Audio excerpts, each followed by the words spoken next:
In our headlines on this Friday, May 2nd, here in South Korea, Deputy Prime Minister for Social Affairs and Education Minister Lee Joo-ho takes on the role of acting president, pledging to place priority on public livelihoods and national security.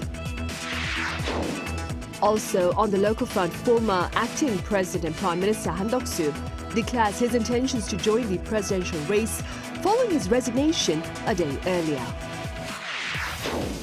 Meanwhile, findings by Statistics Korea show consumer prices rose 2.1% in April on year, hovering within the 2% range for the fourth month in a row. We start with some dramatic developments on the political front overnight, with the post of acting president going to Deputy Prime Minister for Social Affairs Lee Joo-ho. Our senior correspondent Oh Seong covers the events thus far. Stabilizing governance amid a political storm. South Korea's new acting president Lee Joo-ho took charge of the nation Friday, prioritizing people's livelihoods and national security as his first agenda. Deputy Prime Minister for Social Affairs Lee Joo-ho, as of midnight, became the country's unprecedented third interim leader in the aftermath of former President Yoon Suk-yeol's impeachment. This came after two back-to-back resignations on Thursday, as acting president and Prime Minister Han Duck-soo stepped down to run in the June 3rd presidential election, and as next in line, Finance Minister Choi Sang-mok quit within hours under the threat of impeachment by the National Assembly.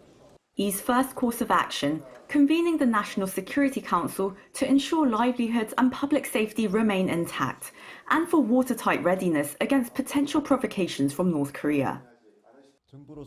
Ensuring national security and the lives and safety of the people is the government's most fundamental duty. There must not be even the slightest gap in any area, whether in diplomacy, security, defense, or economic security. The acting president also presided over a state council meeting to approve the 13.8 trillion won, or $9.6 billion supplementary budget passed by Parliament to fund wildfire recovery, AI research and development, public welfare and infrastructure projects. Remarking on the fastest ever passing of extra budget seen in the last 2 decades, he stressed the interim government must not cease to address challenges affecting national interest, such as trade consultations with the United States, economic security, and global competition in key technologies like semiconductors and AI. Until the next government takes office next month, he requested all ministers fulfill their duties until the end, in the face of history. An economist globally renowned for education and innovation policy, the two-time education minister will run a caretaker government until a new president is elected. His responsibilities now span the country's presidency, the prime minister's office, and the finance ministry. With the finance minister's resignation, the cabinet is left with only 14 members, falling short of the 15 required to hold a state council meeting. However, the Ministry of Government Legislation has ruled that the 15-member requirement refers to positions, not active individuals, and that with 11 or more attendees, the cabinet can lawfully function. Oh Seong, Arirang News. And as mentioned in that report, Han Duck-soo has declared his intentions to join the presidential race on June 3rd. Our political correspondent Shin Ha-young covers this declaration as well as the latest on the election front. Former Prime Minister Han Duck-soo officially announced his run for president on Friday morning, just 1 day after stepping down as acting president and prime minister. I just can't accept that even trade and diplomacy, which are vital to our national interest, are being used for political fights. I've decided to find a way to contribute for the future of the Republic of Korea I love, and for all of us. Han pledged immediate constitutional reform. He laid out a plan to draft an amendment in his first year in office, completed in the second, hold general and presidential elections in the third year under the new constitution, and then step down immediately.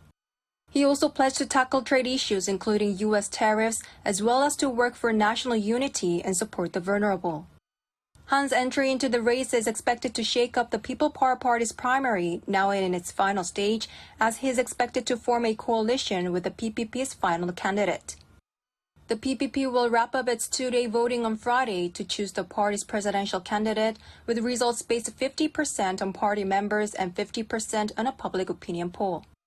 Ahead of the party convention on Saturday, where the final candidate will be announced, Kim Moon-soo and Han Dong-un on Friday visited different regions to gather support. Kim focused on the Seoul metropolitan area, while Han visited Busan and Gyeongsang-namdo province. Meanwhile, despite the political fallout from the Supreme Court's decision on his election law violation case, Democratic Party presidential candidate Lee Jae-myung is sticking to his schedule. Lee visited Gangwon-do province to listen to the voices of the people. The Supreme Court on Thursday sent Lee's election law violation case back to the High Court with the intent of a guilty verdict. The DP's election committee on Friday criticized the ruling, calling it an unfair political decision.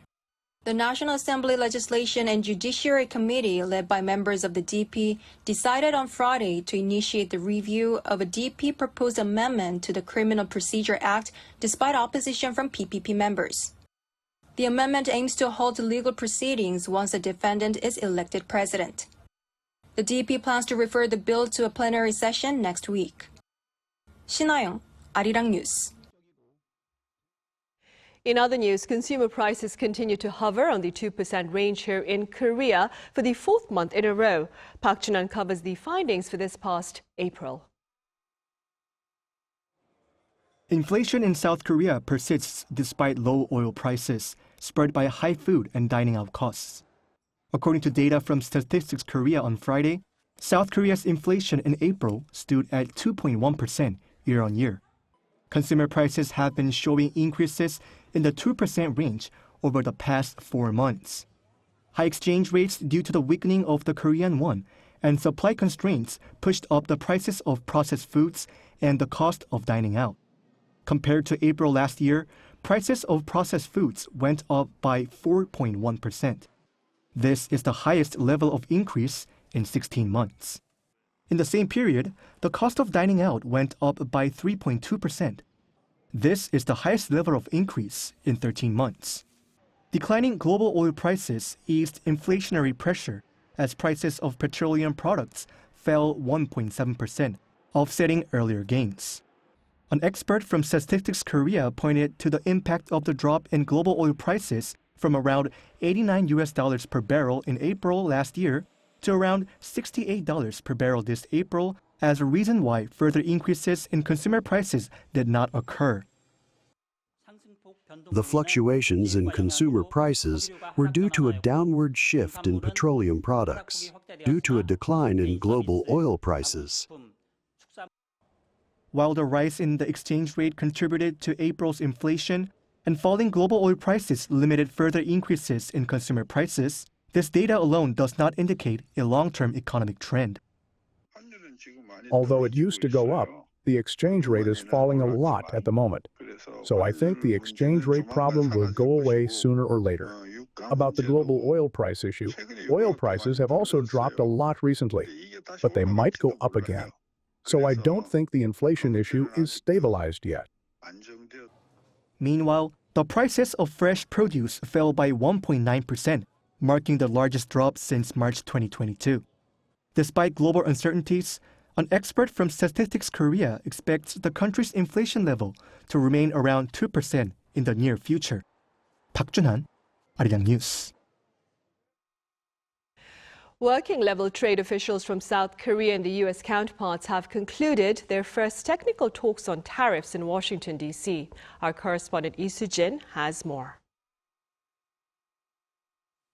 South Korean and U.S. trade officials concluded 2 days of technical discussions on bilateral trade issues on Thursday local time. The discussions, which were held in Washington, marked the first working-level meeting between the South Korean delegation, led by Jang Sung-gil, the Director General for Trade Policy at the Industry Ministry, and their U.S. trade representative counterparts. While the details of the discussions were not disclosed, one source said the meeting's aim was to outline a framework for future full-scale talks. The meeting comes on the heels of last week's so-called 2+2 trade negotiations between Industry Minister An Deok-gun and then Finance Minister Choi Sung-mok with U.S. Treasury Secretary Scott Bessent and Trade Representative Jameson Geer. During the high-level talks, the two sides agreed to create a trade package aimed at securing tariff exemptions by July 8, the day that a 90-day pause in tariffs set by U.S. President Donald Trump is set to expire. And South Korea is not the only Asian country that the U.S. is holding trade talks with. The second round of tariff negotiations between the U.S. and Japan kicked off on Thursday local time in Washington, attended by Treasury Secretary Scott Bessent, Trade Representative Jamieson Greer, and Secretary of Commerce Howard Lutnick, and a delegation led by Japan's Economic Revitalization Minister Rosoi Akazawa. During the meeting, which lasted about an hour longer than the first round, the U.S. and Japan focused on expanding trade, addressing non-tariff measures, and strengthening cooperation on economic security. Bessent emphasized the Trump administration's focus on countries in Asia during an interview on Thursday. I am concentrating on our Asian trading partners. So we're meeting with the Japanese delegation today. We've had some very good meetings with Korea. So, we are moving quickly. He also said that trade deals with other Asian countries may take place before China. White House Deputy Chief of Staff for Policy Stephen Miller maintained a firm stance on China during a briefing on Thursday, saying that the U.S. will not tolerate intellectual property theft or mounting trade deficits.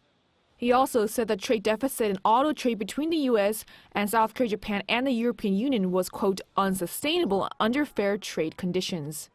이수진, Arirang News.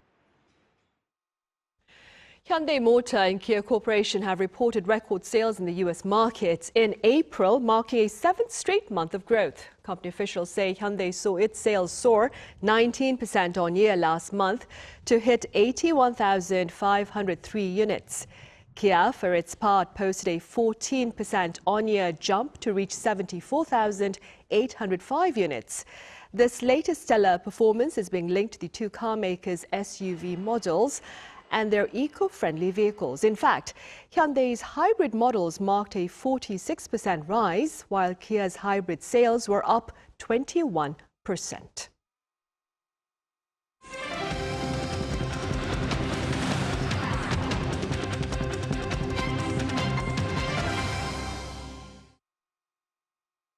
Ukrainian President Volodymyr Zelenskyy has shared his vote of confidence in the recently sealed critical minerals deal with the U.S. Our Ian Jin covers his remarks and more.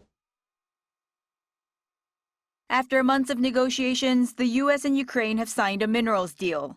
Ukraine's cabinet of ministers released the final agreement on Thursday, which was signed the day before. Ukrainian officials said it is far more beneficial to Ukraine than previous versions, which were viewed by many to be exploitative. Promoted by U.S. President Donald Trump, the deal gives the United States preferential access to Ukrainian minerals, including rare earth elements, while setting up an investment fund that will contribute to Ukraine's reconstruction. It's important to say what it's not, because early on there were some agreements put under the nose of the Ukrainians that pretty much took away their sovereignty, if you will, over their minerals and this type of thing. It was a bit of an extortion that looked like that for a lot of people. And so the Ukrainians pushed back, and Zelenskyy pushed back. The agreement does not provide for any debt obligations, meaning Washington may have made a concession on Trump's demand that Ukraine pay back the $350 billion of aid that he claims has been provided by the U.S. during the war.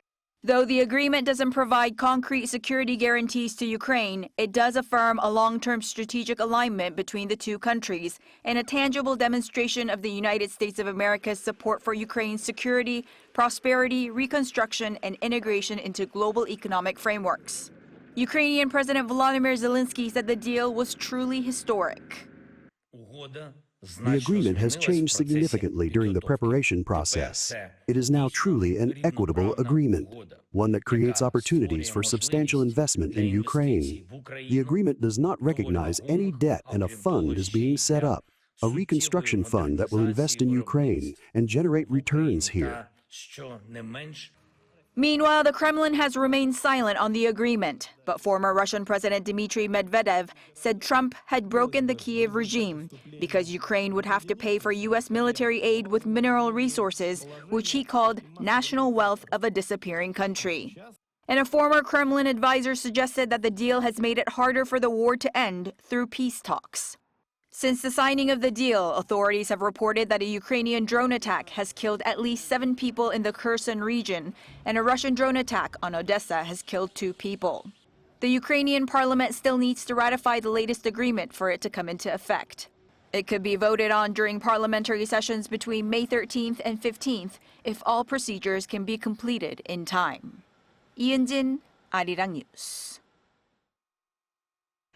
South Korea and the U.S. held their first tabletop exercise against space-based security threats posed by North Korea. The exercise between the Joint Chiefs of Staff and U.S. Space Forces Korea took place on Thursday and included response simulations to potential North Korean attacks against South Korean satellites, such as GPS jamming. This tabletop training follows working-level talks on space partnership held in Washington, D.C. last November. And the Unification Ministry here has shared its latest settlement support plan for North Korean defectors. The plan expands academic opportunities for the children of defectors and offers tax incentives to businesses that hire defectors. It also strengthens safety nets for the elderly and working mothers. Seeking to build upon last year's framework, the plan focuses on job creation and talent development, aimed at giving defectors the chance to gain a firm foothold here in South Korea.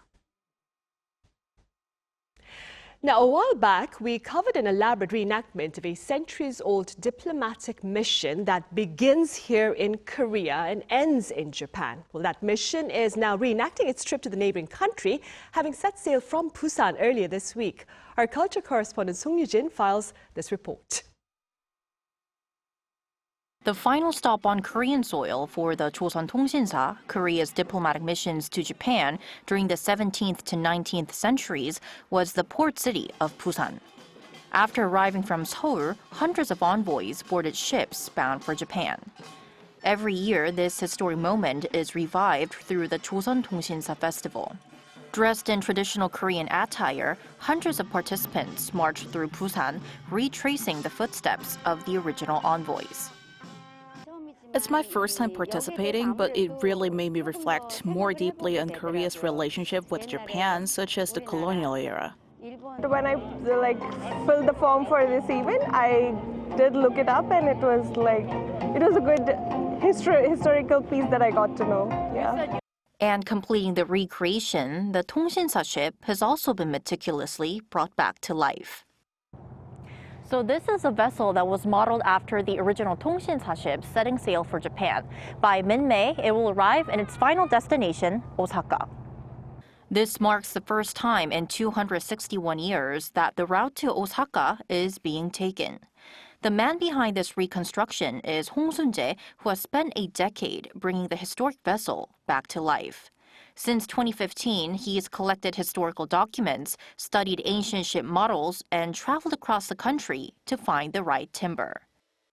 The ship launched in 2018, made its first voyage to Japan in 2023, and this year it's heading farther than ever before. This year marks 60 years since South Korea and Japan normalized diplomatic ties. Our ship will hold an arrival ceremony in Osaka on May 13th, Korea Day at the Osaka World Expo. Through this journey, we hope to promote peace and remind people that our two countries share a long history of connection, not just conflict. Having departed from Busan on April 28th, the ship will visit multiple ports in Japan, hosting exhibitions and performances, just as the Joseon Tongsinsa envoys did centuries ago to share Korean culture. Song Yoo-jin, Arirang News, Busan. And starting tomorrow, for those of us here in Korea, we are looking ahead to a long weekend to celebrate Children's Day and Buddha's birthday. That being said, if you have yet to make plans, do consider a meaningful exhibition here in central Seoul to mark the 80th anniversary of Korea's liberation. Our Iuni was there. This year marks the 80th anniversary of Korea's liberation, when Korea regained independence from Japan in 1945 after 35 years of colonial rule. To mark the anniversary and to show the daily lives of people during the colonial rule and other moments of Korea's recent history, the National Museum of Korean Contemporary History is holding a special exhibition called Records, Memory of You. The displays, including official documents, diaries, and literary works, show more than just historical facts. They reveal the human emotions of the time, hope, sorrow, and joy, so we can experience Korea's journey through the eyes of those who lived it. This young soldier, Unable to write to his illiterate father, asked a journalist to take his photo to let him know he was alive. Tragically, he was killed in action the very next day. And this stack of letters was exchanged between a couple separated by the Vietnam War, offering a glimpse into their hope to be reunited. Korea's struggle and pride are reflected in key moments in sports history. From the 1936 Berlin Olympics, where a Korean athlete won gold in the marathon but had to stand under the Japanese flag, to the nation's first international sports victory after liberation, and its Olympics debuted under the name Korea. These milestones capture the resilience and determination of a country reclaiming its identity. Even though it was a time we never lived through, seeing over 80 years since Korea's first Olympics appearance made me feel how far our country has come, and also gave me a strange nostalgic feeling, like I had been part of it. I wanted to come to South Korea, to Republic of Korea, and visit and learn more about the history and arts and culture of the country. So this is actually my first stop. I arrived this morning, so I'm very happy to be here, and I find the exhibit to be fascinating and very emotional, actually, because it talks about the history of of what has happened in the recent past. Held in collaboration with the Cheongju National Museum and the National Archives of Korea, the exhibition reminds us of the meaning of Gwangbok in Korean, meaning the restoration of lost sovereignty, and the importance of never forgetting those historic struggles. 이은희, Arirang News.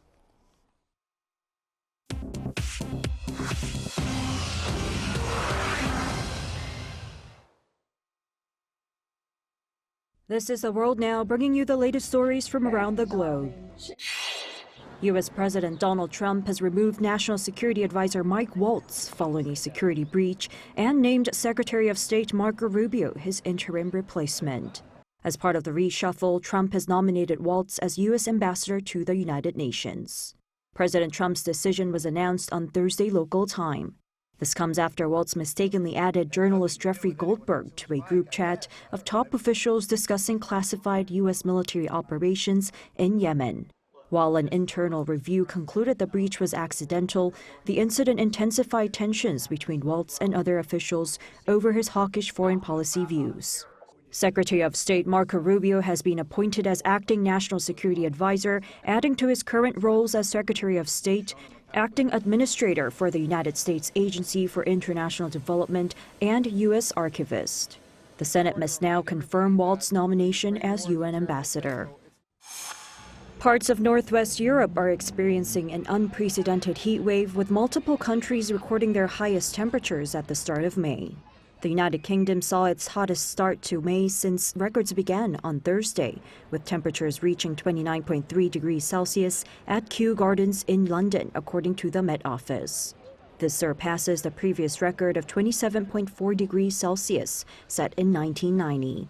Elsewhere in Europe, cities including Paris and Berlin have also experienced unseasonably warm weather, with temperatures reaching 29 and 27 degrees Celsius respectively.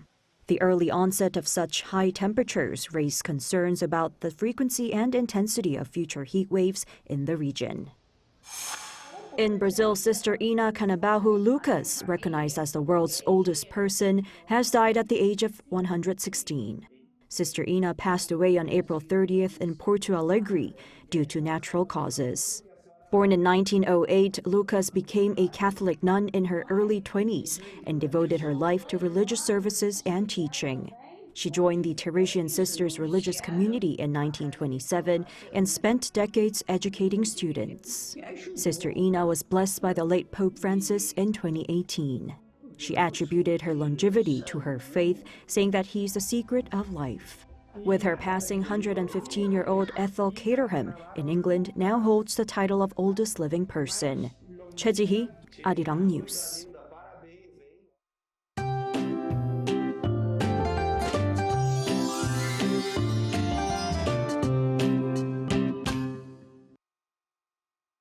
It stayed relatively cool even in the middle of the day today. The daytime temperature in Seoul rose to 20 degrees Celsius and 22 degrees in Daegu, which was about 2 to 3 degrees lower than the usual temperature at this time of year.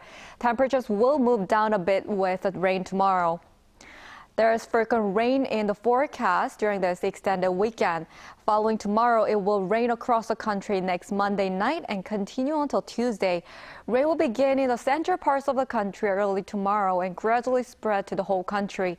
These rain clouds won't stay long and will slowly recede during the daytime.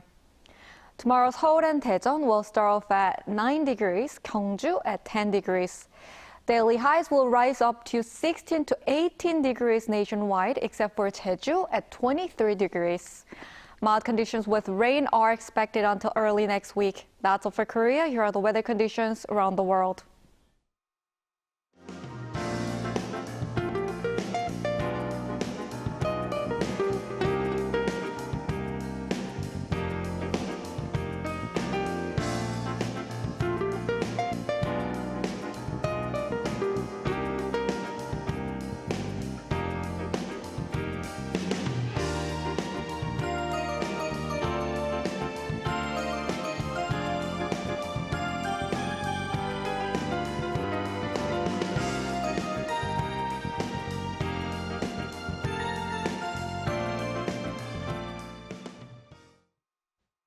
Right, those are the headlines at this hour. Our panel session is coming up next.